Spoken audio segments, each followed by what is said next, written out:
James Amps of Amps International LLC taking it up a notch with his Amps Entrepreneurship Leadership Institute retreat in Puerto Rico.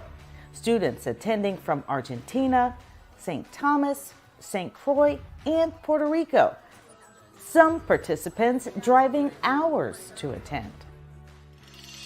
Amps Institute is building a bridge between three of the islands of the same region because they are all facing a similar threat: food sustainability and conservation. Agriculture is worldwide. I don't care what you do in your life, it's going to pertain to agriculture somewhere.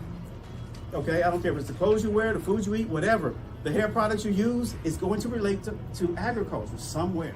Who's going to be the disruptor to come up with something magical that the USDA, NRCS, or anybody, any agency, government agency would say, I want to fund this. I want to put $100,000 into this. I want to put 1.2 million into this. I want to put 5 million into this because I want you to grow it. And I want the research and development in this particular category. And that's what we're looking for. We're looking for folks who want to do something different. My motto has always been, if you want something that you've never had, you've got to do something that you've never done. We're trying to bring new professionals to agriculture and conservation regardless of where you want to be. You can have any careers, but as long as you're conservation-minded, agriculture-minded, that's a plus for us in USDA. So that is our purpose. This retreat was sponsored by the USDA Natural Resources Conservation Service in partnership with the University of Puerto Rico School of Agriculture. It's an effort to generate interest among young people in the field of agriculture and conservation, because at least 98% of the food and water in the region is reportedly imported. AMPS Institute also gaining support from the Future Farmers of America, 4-H clubs, the Boys and Girls Club, along with the Vocational School of Agriculture, all sending participants to this retreat. Right, so your network will determine your net worth. One of the things we do here at AMPS is create a group on WhatsApp so that you stay in touch. And then about 30 days after we leave here or sooner, we're in touch with you. We want to make sure that you connect and connect and connect. The AMPS Institute knows the best way to build a business is to solve a problem, so they take the participants to the source. In this case, the Doña Carmen Farm Incorporated, or Cesar Pérez, welcomed the crew. Bienvenidos a todos, buenos días. Mi nombre es Cesar Pérez de León, agricultor de a pie.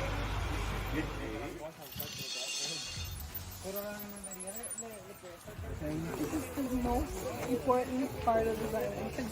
From this, yeah, we use everything. Plantains, smashed plantains, tostones. Right. So everybody eats mofongo. Is that right? Yeah, and everybody wants it all time of the year. So farmers and cookers that have this, they get a high demand on it. So plantains and bananas are triploid. They don't produce a seed that you plant. So they produce what we call a son. So the seed is actually not a seed, it's the plant. Oh, so they propagate it? So no, the plantain is producing those kits. You see that one over there pretty big? These little stuff? Right, so you harvest this, it has a big tuber in that, and then that's what you plant over there. So what are your thoughts on the farm so far? Well, this is really pretty cool. I'm learning a lot, and it's just a few minutes. Like, we are here 5 minutes, and I already learned about the bacteria and everything that you have on the plants. So, well, let's keep learning. I really like the system of how they divide it into different little fields. So, because in the market, I've heard that over here, the plantain is really volatile. So the prices range up and down a lot. And so what he does here is he does it for different times of the year. So, for example, if one of his little fields got into the part where the value is really low, the other ones could be really high, and it balances out. The AMPS Institute is already making an impact. Les Genesis Huertas lives just 10 minutes away from this farm and didn't even know it existed. Now she's hoping to volunteer and include others from the Future Farmers of America. From the farm, we headed to what's called the incubator, where agriculture meets high tech. Luis Torres showing the students what types of innovation is this in size the works. is supposed to make in 2 years. I make this 11 hours in 3D printer. Wow. And one of these planted provides 5 additional ones. Yeah. It expands. It expands, that's correct. The Hurricane Maria affected all around the Island Coral Reef zone. This project is for help accelerate the program to the corals in the zone.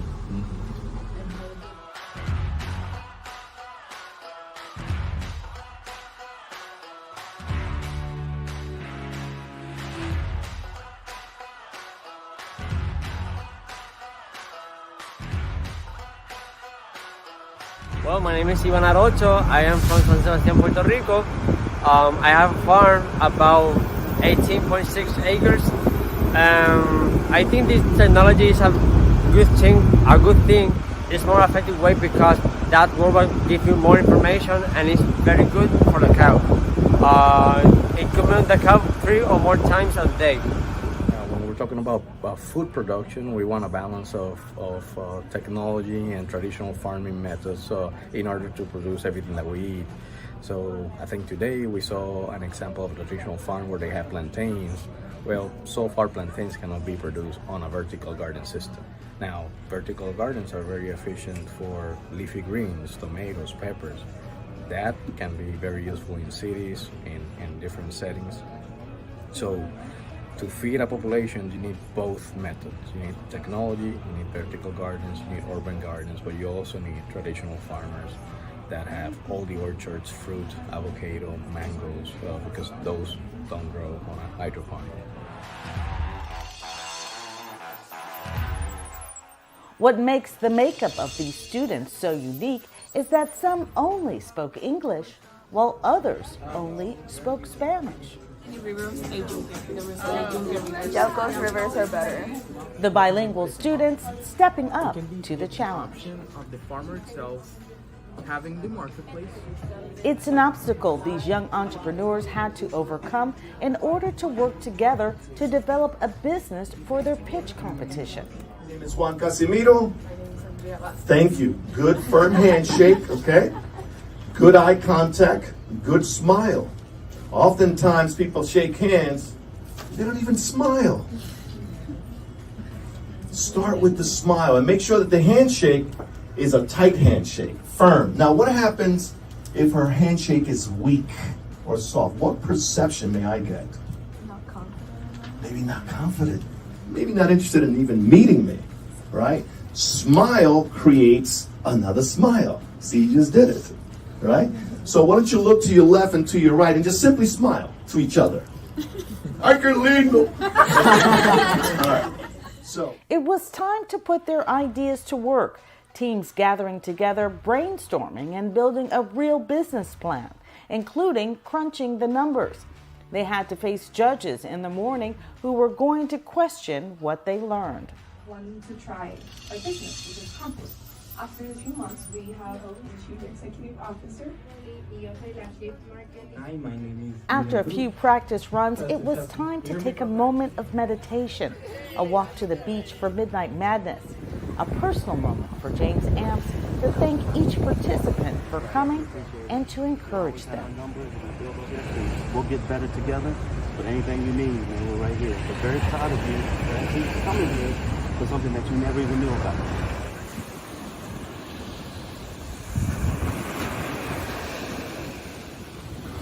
The next morning, a few final preparations to prepare for the pitch.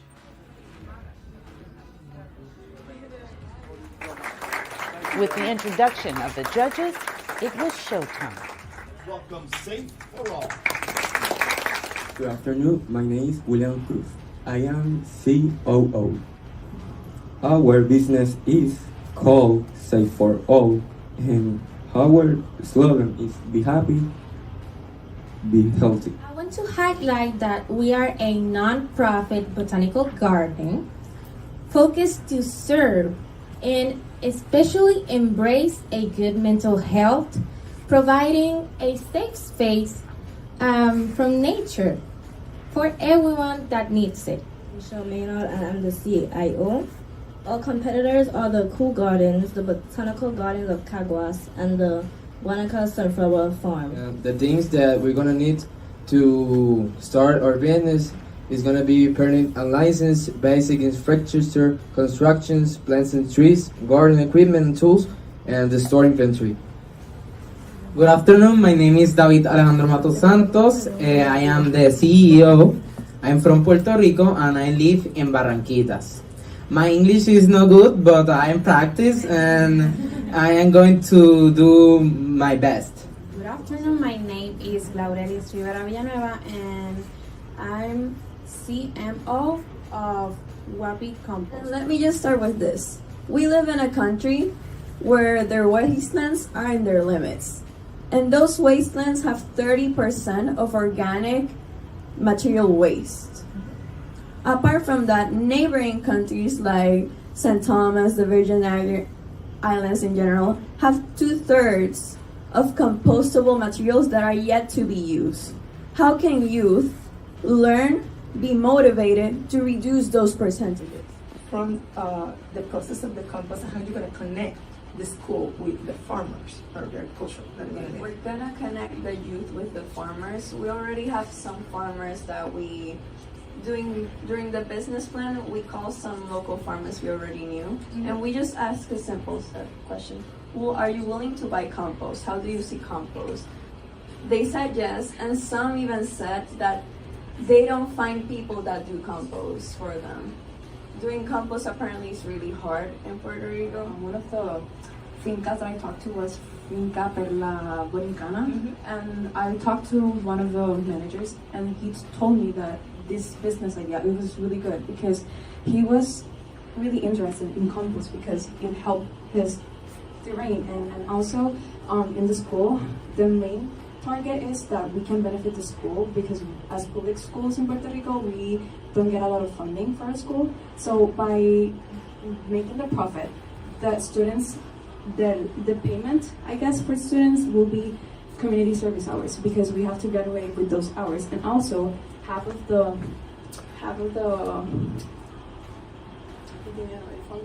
funding that we made is going to go to the school. So in Puerto Rico, there have been some problems due to farmers having excess feces, causing the overflow of feces to reach bodies of water. That then results in farmers losing their license, decreasing the amount of farmers that we have on hand, then increasing our food insecurity. When you're talking about farming alliance for a big component of your expenses, how do you plan to make that work, assuming that some of the farmers may not have this equipment themselves? I already contacted some of the farmers, which they have the machines, the pickup truck, the wagon. The only real challenge would be the acquiring the services of the machine repairs. Are you gonna give me a specific percent of your production of that fertilizer for it so I can use it in my farmer? Could you define that? We have been thinking of giving a discount to the farmers that contribute to our business. Like they gave us the feces, and then when we prepare the fertilizer, we gave that to them with a discount or sometimes even free, at least at the beginning, because we first need to get known by other corporations, create the alliances. At least at this first phase, we're going to give certain discount to the farmers that help us.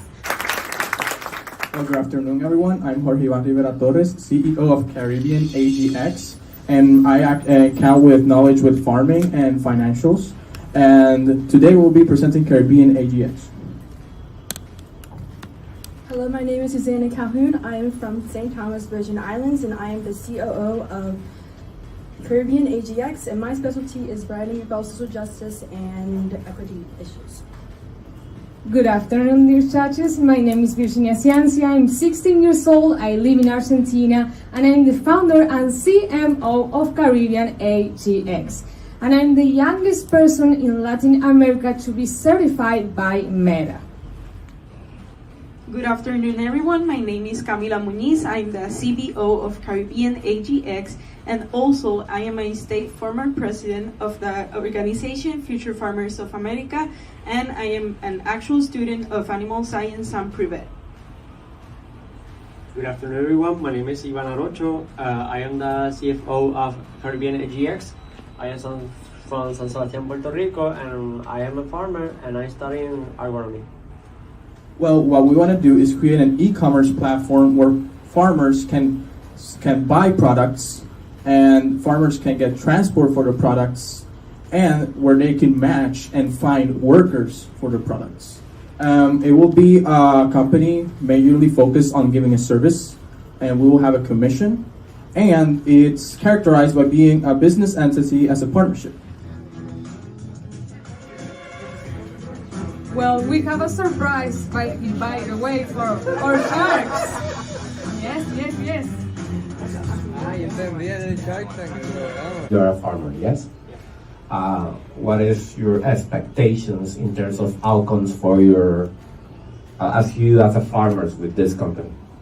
In terms of, how do you expect you to be served by this platform, and what are your expectations in terms of your outcome as a farmer?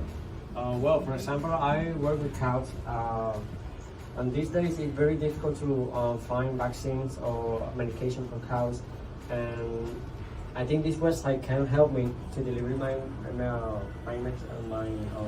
medication for my cows, for my animals.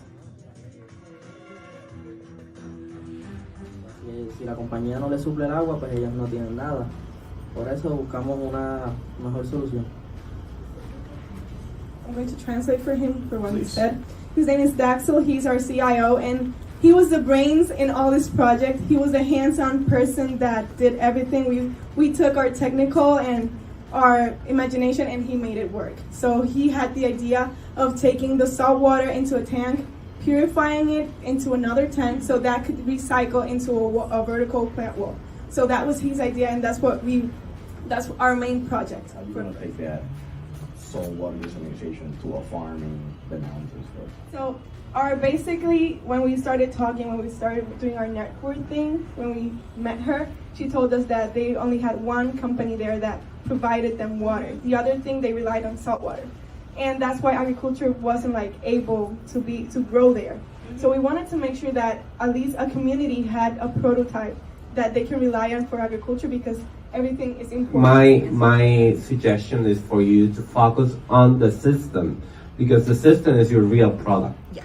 And you have a unique system and a unique opportunity. You are solving a real issue for an island, and in order to scale the process, you need to be more focused on how is the cost, the time that you are going to spend in the process, and then you can add the other things of education, all the social responsibility of the process. But you need to be more in depth of the system, because you have a really good system. Okay, before we go to the next, be multilingual if you can. Most of you are rectors or the. We had a great time. It was amazing to have the 4-H Club and the Future Farmers of America and the Boys and Girls Clubs out here. We had students from St. Thomas. We had our ambassador from St. Croix. So it was just amazing how they all meshed together. A lot of them spoke no English. About 3 of them that spoke no English, but they still were able to talk with their groups and figure out what their businesses were and to communicate with each other and to build those relationships. So very proud of all these students who came out here, and after watching their presentations, even more proud. So look forward to the next step. We look forward to St. Croix. Get ready. First lady, Caribbean AGX. Susan Colon, Camila Muñiz, and Jorge Rivera. Congratulations.